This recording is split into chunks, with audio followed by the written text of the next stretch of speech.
Welcome back inside the home office and welcome to this week's edition of NEC Women's Basketball on the Run. I'm Craig D'Amico. With a Super Sunday this past weekend, there was only one night of NEC women's basketball action this past week. So a slim down schedule, only one night of basketball to cover, but not a slim down show. Still plenty to talk about here today. We had a Friday night under the lights for all teams except for SFU. They're currently in the middle of a 12-day recess from league play. But we had four big matchups, including the Connecticut State Collision. We had an ESPNU national TV game. We'll recap it all. Coming up on today's show, we'll also look ahead to this week's slate. We'll pick the top stars, and we have maybe the biggest guest that we've had all season. She's the reigning, defending player of the year, rookie of the year, defensive player of the year. Only a matter of time before she stopped by. Ny'Ceara Pryor from the Sacred Heart Pioneers will be our guest here on this week's show. All that coming up, but first, let's catch you up to speed on this past week's top headlines. We start with our three-point shot. In headline number one, we start with the Connecticut State Collision, the first of two regular season meetings this year between the Connecticut interstate rivals Sacred Heart and Central Connecticut State. The Pioneers had won 9 of their last 10 against the Blue Devils, and it was a game we talked about last week featuring the league's top two leading scorers. Samora Watson coming in averaging just over 18 points per game. Ny'Ceara Pryor coming in averaging just over 17 points per game. And Pryor came in looking to make history. She came in with exactly 986 career points, just 14 shy of 1,000 for her career. The Pioneers were looking to improve to 9-1 in conference play. They didn't get to 9-1 a year ago because after an 8-1 start, they lost their 10th game to Central Connecticut. And on the other side, the Blue Devils were looking to even their conference mark at 5-5 through 10 league games. They hadn't been 500 or better through 10 conference games since 2017. So let's get you to the action. Sacred Heart and Central Connecticut. Sacred Heart held a slim 1-point lead at halftime, 29-28. And right out of the half, Samora Watson hit a floater to give Central their first lead of the game, 30-29. And they would lead by as many as 4 in the third quarter before Ny'Ceara Pryor made her history. A jumper from the free throw line midway through the third crossed her over that 1,000 point plateau. And we'll have more on that coming up in just a little bit. But that bucket not only was one for the history books, it also sparked an 8-1 run for Sacred Heart in that game to finish the third quarter. Sacred Heart would then finish the quarter up by 3. They would lead 40-37 going into the fourth. So that bucket by Pryor, not just big for history, but helped spark a run for Sacred Heart to put them up going into the final 10 minutes. Now, 7 times in the fourth quarter, the Blue Devils got a score to pull within 1 point of the lead.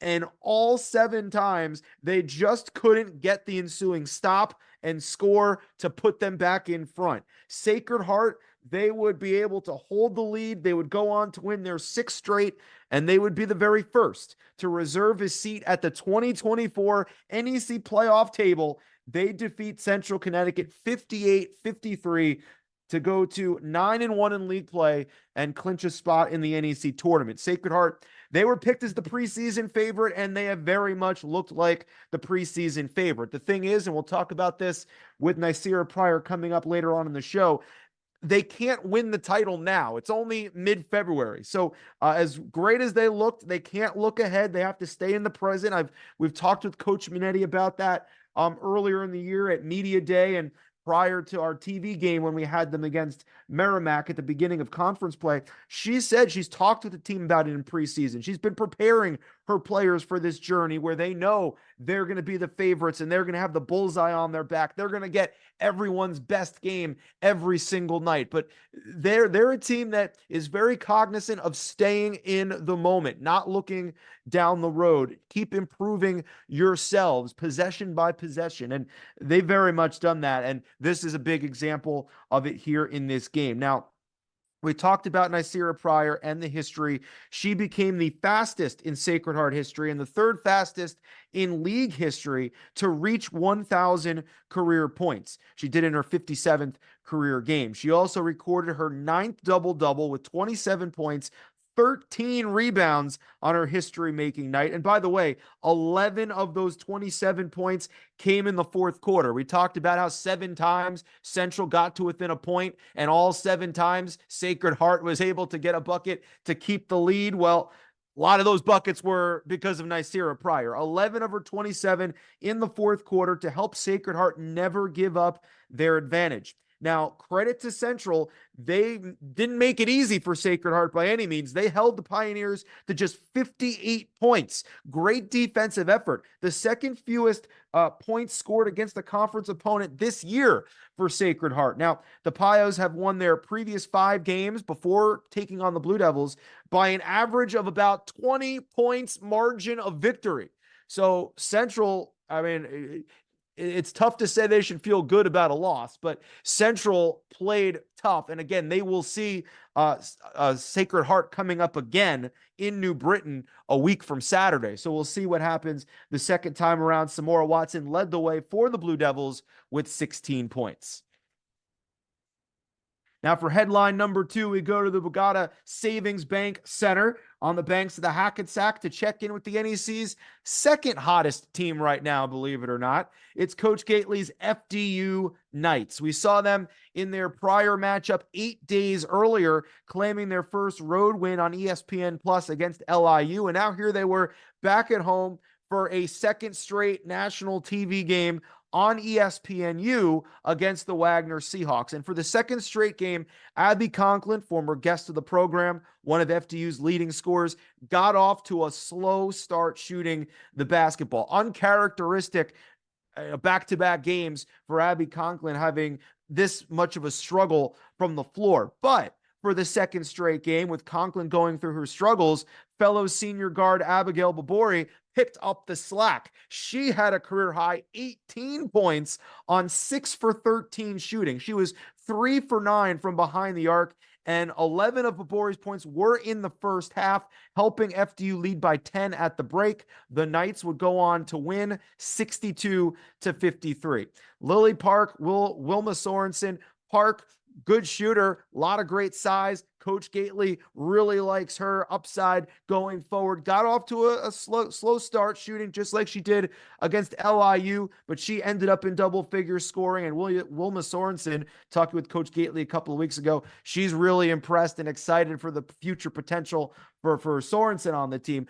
She finished in double figures scoring as well. FDU made 7 threes in this game. Meanwhile, Wagner was held to 0 for 9 from downtown. So the 3-point arc, a big difference in this victory for FDU. Now, we talk about FDU's defense. When Abby Conklin was a guest on the show a couple of weeks ago, she said the key for FDU, the thing that hasn't changed, is the defense. Take a look at these numbers. FDU, since Coach Shamiwa came in 2020, they were 3rd in the league in 2020 in scoring defense, allowing 60 points per game. 2021, number 1 in the league, allowing 58 points per game. 2022, number 1 in the league, averaging 57 points per game allowed. Last year, number 1 in the league, 53 points per game allowed. Right now, currently, they're 2nd in the league in scoring defense, 62 points per game allowed. So we had a 3rd place in 2020, 3 straight years leading the league in scoring defense. And right now, this year, they're currently in 2nd. How about field goal percentage defense? 2020, they were 3rd, allowing teams to shoot 38%. 2021, also 3rd at 39%. 2022, they moved up to 2nd, allowing opponents to shoot 28%. And last year, they finished number 1 in the league, allowing a 37% shooting percentage. Currently, they're 2nd in the league with a 40% field goal percentage defense. So whether it's scoring D, field goal percentage D, they've been on top of it the last 5 seasons, including this year, going back to 2020. So defense has been a staple. It's led to the recent success, currently leading the way again. Again, they held Wagner to 0 for 9 from downtown in this particular game. And with this defense, FDU, they've won 2 straight, 5 of their last 6.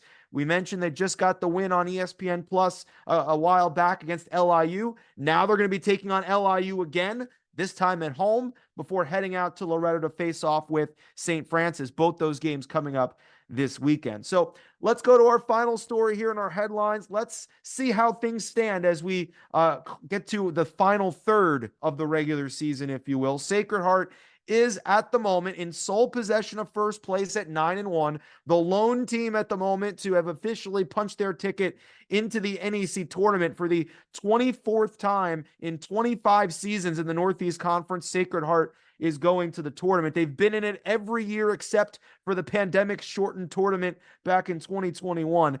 They've won 6 in a row. And as we mentioned before, show really no signs of slowing down. Lemoyne, the Dolphins, a game back of the Pioneers at 8-2. The Dolphins are looking to possibly maybe reach 10 wins. If they can sweep this upcoming weekend, they would clinch a spot in their first ever NEC tournament. They could also clinch a first-round home playoff game by the end of the weekend if all things go their way. Lemoyne defeated Stonehill 72-51 in their lone game last week, and a matchup between the NEC's two newest programs. A game back, or a game and a half back of Lemoyne is FDU. They're next at 6-3. They've won 5 of their last 6. As we mentioned, they're a game and a half back of Lemoyne. They hold a 2.5 game lead over for a top 4 spot. Again, top 4 seeds get home games in the NEC tournament, which with home court advantage, as we've highlighted on this show, this year, for some reason, being more important than any year in recent memory. Merrimack currently holding on to the number 4 spot. They are 5-5, 1 game better than Central Connecticut. Central and Merrimack have split their 2 games this year. Wagner is 3-6, currently sitting in 6th place. And then there is a fascinating race at the bottom of the standings with LIU, St. Francis, Stonehill, all 3-7. Remember, 9 teams are currently in the league, but only 8 teams get to go to the NEC tournament. So that means 1 team will be the odd team left out, and you do not want to be that team. So every game from top to bottom is going to be important as we get to the final third of the regular season here down the stretch. Time now for the heat check. We take a look at the top 3 stars from this past week in NEC action. We start at number 3 with Abigail Babore from the FDU Knights. The FDU senior guard shows up in our top 3 this week. We mentioned last week that it was the first time she scored in double figures in back-to-back games in her career. So she enjoyed doing it so much, she hasn't stopped scoring in double figures since. 4 straight games now for Babore in double figure scoring, including a career high 18 points, 8 rebounds with 3 threes in FDU's win on ESPNU over Wagner. Babore is averaging 14.3 points per game over these last 4 outings or last 2 weekends. Our second star of the week is Kaylee Thomas, Kiki from the Merrimack Warriors. Now, we know Thomas missed all of non-conference play due to injury, but she came back the NEC opener off the bench against Sacred Heart, worked her way back into the starting lineup not too long after that, and now in just 10 games of work, she has 3 20-point performances, including 24 points this past weekend against LIU with 4 3-balls. Her 16.1 point per game average is almost 5 points better than last year and currently has her 3rd best in scoring in league play. And our top star of the week, no surprise, it's Ny'Ceara Pryor from Sacred Heart. Lil Mama was on a mission last Friday night against the Blue Devils. 27 points, 13 rebounds, 5 assists, and 3 steals. And with a 3rd quarter jumper from the free throw line, she cemented her status in history as the fastest player to reach 1,000 career points in the Sacred Heart record books, doing it in her 57th career game. She had 11 of the points coming clutch in the 4th quarter. And we mentioned 4 times when Central got to within a single point in the 4th quarter. Pryor followed up with a clutch basket. So 4 of the 7 times Central got to within a point in the 4th quarter, Pryor was the one 4 of those times that made the clutch basket. She's 2nd in the league right now in scoring, averaging 17.8 points per game, and she's top 10 in the nation in steals per game. So Ny'Ceara Pryor, a double-double, a 1,000th career point, as clutch of a 4th quarter as we've seen this year. She's our top star of the week. She's also our special guest coming up right now in this week's open mic. It's time for the NEC Open mic, and really it was only a matter of time before my guest today stopped by. She is the reigning and defending Player of the Year, Rookie of the Year, Defensive Player of the Year, Tournament MVP, the newest member of the 1,000 Point Club. I could keep listing her accomplishments, but I know everybody wants to hear from her. It's Ny'Ceara Pryor. Ny'Ceara, welcome back to the show. Thank you for having me. I'm glad to be back. Now, let's start with the most recent of all those accomplishments, the 1,000 points this past week in 57 career games, one of the fastest in league history to reach that mark. So how special is that for you, and how difficult is that to do? Uh, hey, not a lot of people get to do this in 4 years, so I'm just grateful for the opportunity to, have the ball in my hands and, score at a high rate. Like I said, I'm very grateful, highly favored by God, so I'm just very grateful for the opportunity. Now, out of all the 1,000 points, I'm going to put you on the spot. Are there any of those 1,000 points that kind of stand out as your favorite points, a favorite basket, or a favorite play during that Oh stretch? yeah, definitely. Well, we could talk about the championship game last year. When I hit the step up jump shot to actually make the lead go to 7 at that point. And then another bucket that I had when I spent and I made the layup in Stanford in the NCAA tournament. They were kind of like my two favorite scores that I really enjoy, going back and watching. Big baskets on the biggest stage. Do you remember your first points way back when, that first game that you played last year? Yes, actually, it was against I think a D3 team. I want to say, uh, I had it was like the beginning of the game, like not even 5 seconds into the first game, and I just went around and laid the ball up like a floater almost, and then I scored my first college point. So that was an amazing. And now here we are, and obviously a lot more still to come. I want to go back to the championship game. The one thing that stood out to me, I remember you were in the post-game press conference meeting the media. You just won, and you were already talking about, hey, I got to get in during the summer. I got to improve the three. I got to work with the coaches. I got to get in the gym. And I'm standing there thinking, like, this season's not even over yet, and you're already thinking Yeah. ahead to next year. So how did those off-season improvements go, and how would you kind of compare yourself mid-February last year to mid-February now this year? I think I'm playing, better basketball. I'm becoming more of a better leader. Last year I was a freshman. This year I really got my feet wet into that leadership role. So that was my biggest thing, working with my coaches on, leading my team in a better way than not just scoring, really locking down on my defense. Like I said, the three is still something that needs to be worked on. But I really don't be shooting the ball like that, but I really still should continue to have that confidence within myself and shoot the ball at a high rate.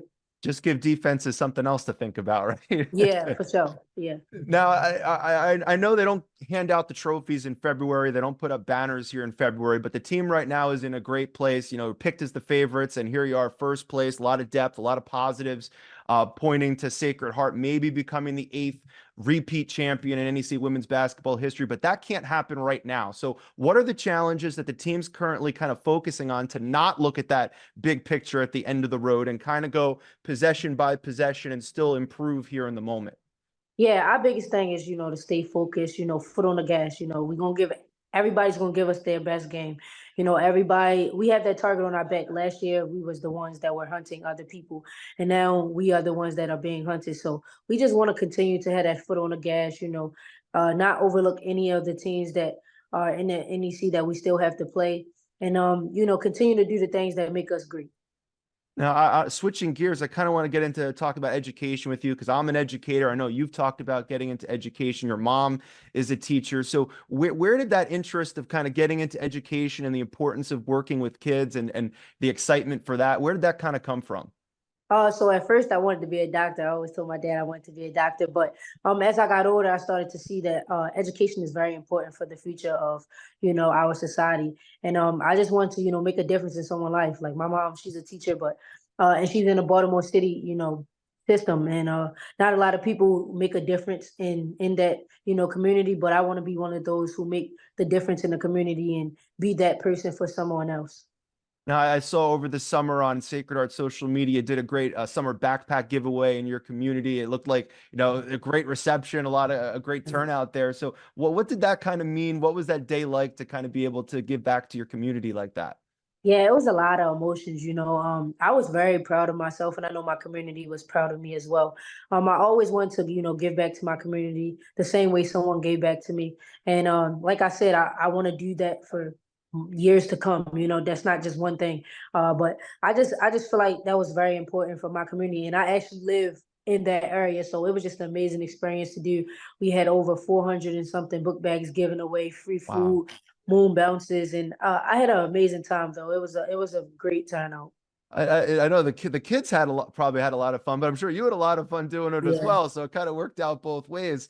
yeah. Now the other thing I wanted to ask, over the summer, NCAA women's basketball came and toured around the Sacred Heart campus, and we joked last year, oh, does Ny'Ceara have a shelf big enough for all their trophies? And they actually went to your crib, and we actually got to see the shelf where you have all your trophies.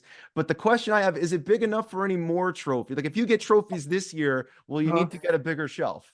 Yes, definitely.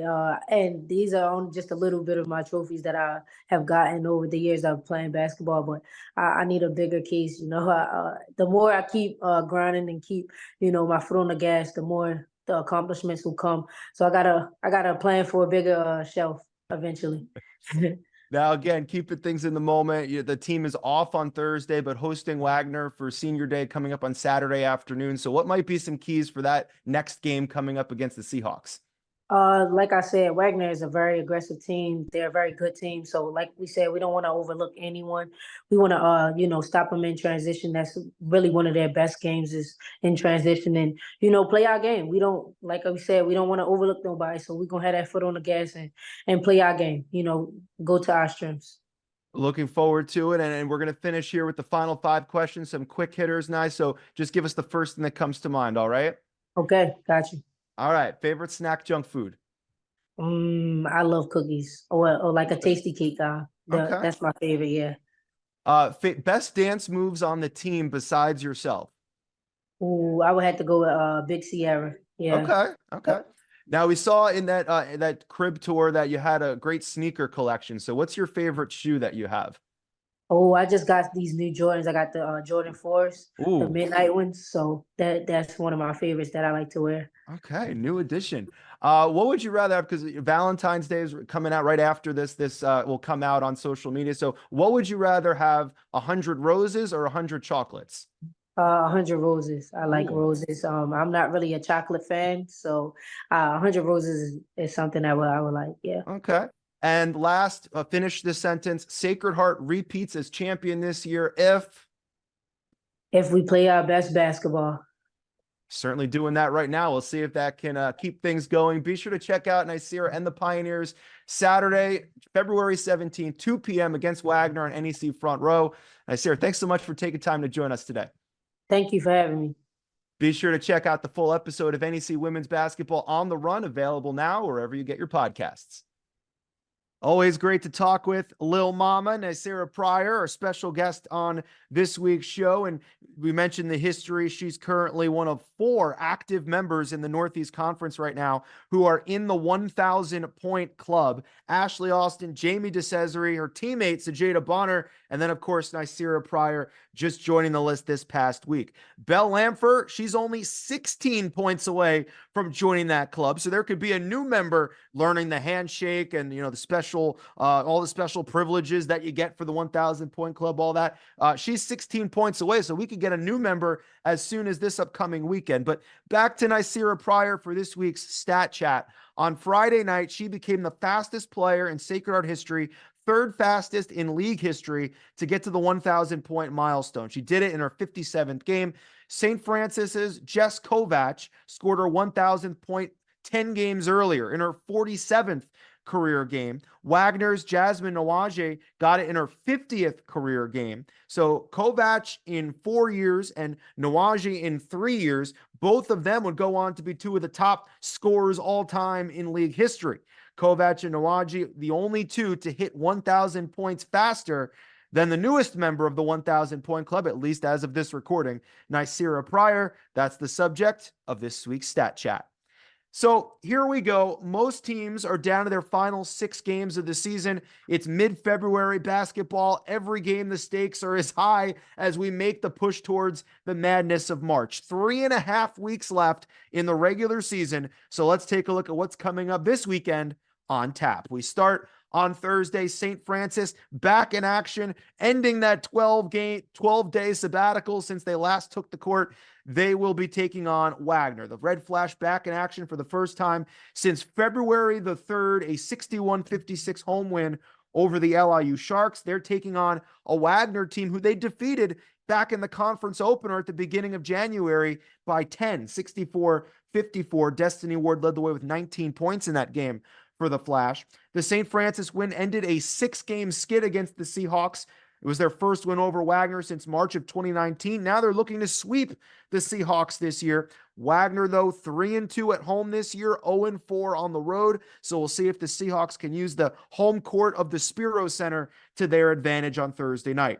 Also, we have Stonehill taking on Merrimack, a Massachusetts matchup. As Merrimack, they've won 5 of their last 7. They're looking to hold down a top 4 spot in the standings. They defeated Stonehill by 12 back on January the 21st. Part of that winning 5 of their last 7 run. On the other side, Stonehill, as we mentioned earlier during our headlines, they're in a battle right now to try to avoid being the last team left out in the playoff picture. They're in the battle for one of those final couple spots right now in the NEC standings. So lots of playoff implications in this one. I do want to remind everybody, though, last year, February was Merrimack's time. They went 8-1 in February last year, propelled them all the way to the NEC semifinals. This year, they're 1-1 in February, so we'll see if this is their time here in 2024. Lemoyne, they will be in action against Central Connecticut. The Dolphins won 57-44 in Syracuse back on January the 19th. Latoya Baker had 17 points, 15 rebounds in that game. And as we just mentioned during Stat Chat, this game could feature some history as Belle Lamfer enters only 16 points shy of becoming the 5th active player in the NEC as a member of the 1,000-point club. And finally, on Thursday night, we have LIU and FDU. They just met in Brooklyn 2 weeks ago on NEC TV. It was FDU's first road win of the season, 59-56. They're meeting for the second time in 2 weeks. In that game, FDU got off to a slow start. But despite their first half struggles, they still managed to lead the Sharks at halftime. Now, they would go on to lead in the second half by 13. LIU went on a 13-0 run to tie the game, but FDU won it on a clutch Babori 3 late. We'll see if FDU learns some lessons from that, how to close out the game if they have a lead on the Sharks again in the second half this time around. At the time, FDU led by LIU but just 1 game in the standings for a top 4 spot. Now, after winning 5 of their last 6, the Knights actually have opened up a 4-game edge over the Sharks in the standings. So a big game for LIU to try to get themselves back in the playoff race. Now we turn our attention to Saturday. Lemoyne taking on Stonehill. The Dolphins, with a sweep of the weekend against Central and Stonehill on the road, they can reach 10 conference wins and officially lock up a trip to the NEC tournament. The league's 2 newest schools face off for the second time in 8 days. Lemoyne won by 21 points just last week. Also, we will see FDU on the road at St. Francis. We'll see if the Knights can start a road winning streak. They hadn't won a road game all year until they went to Brooklyn, and now their first road game since. Can they make it 2 in a row away from home? They beat St. Francis by 10 in New Jersey back on January the 15th. Merrimack will be at LIU, second meeting of these 2 teams in the last 8 days. Merrimack won by 17 in North Andover last week. And Wagner will be at Sacred Heart, the Pioneers' lone game of the weekend. They're off on Thursday. They play on Saturday. They're looking to start 10-1 for the first time since the 2012 season.